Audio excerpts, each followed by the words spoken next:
tama na! Tama na! Tumigil ka na! Dad, please!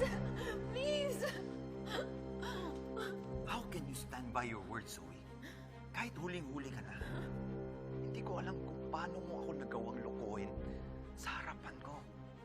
Kung paano mo nagawang protektahan ang mami mo kahit na mali yung ginagawa niya. Ano? Kasabwat ka ba niya sa lahat na to? Dad, hindi. Promise, hindi. Am I not important to you? Dad, you're important to me.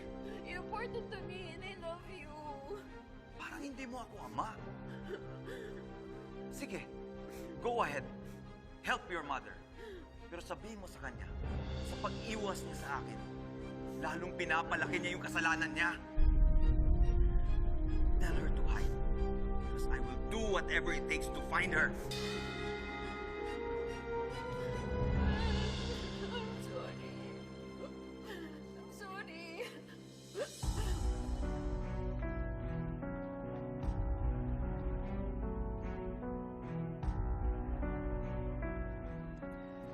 Thank you for telling me this, anak. Sige na, umuwi ka na. Ako nang bahala makipag-usap kay Zoe.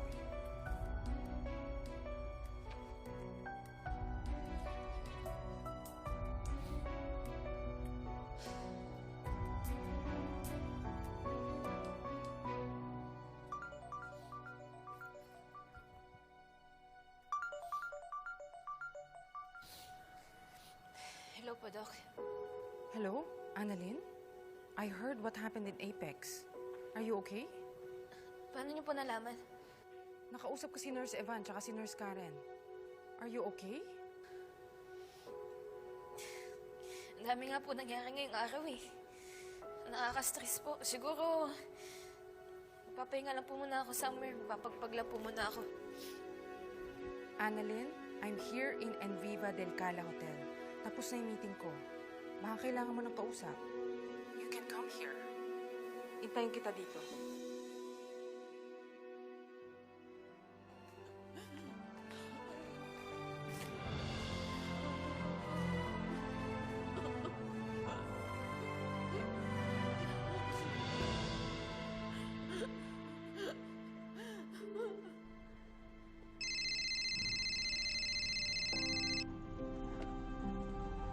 Ano na naman?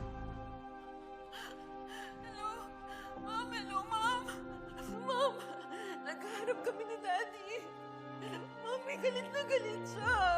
Ano gagawin ko? Hindi ko alam. Kailangan ko lang mag-isip muna. Aba, nasa ka ba? Pupuntahan kita. Papunta na ako doon sa go-to hotel ko. Doon na muna ako magstay habang hinihintay ko humupa yung galit ng daddy mo. Teka, magtatago ka? Iiwan mo ko? Mami, paano na ako? Malaki ka na naman eh. Eh di gamitin mo yung utak mo. And besides, kanino bang kasalanan to, ha? Paano ba nabasa ni Robert yung hard drive niya kundi dahil sa kapabayaan mo? Teka, bakit ako yung sinisisi mo? Eh alam nga naman ako sisihin mo. Sino bang tumulak kay Daddy sa hagdan? Hindi ba ikaw? At bakit ko ba nahila yung daddy mo? Hindi ba para itago yung sikreto mo? Na hindi ikaw ang tunay niyang anak? Kung hindi ka nagpabuntis kay Carlos, hindi mangyayari to! Talaga, dahil malamang hindi kita naipanganak. Sana nga hindi kita naipanganak. So ganito na tayo ngayon? Kinampihan pa naman kita? Tapos iiwan mo ako sa ere? Wala kang kwenta! Zoe! Hello, Zoe!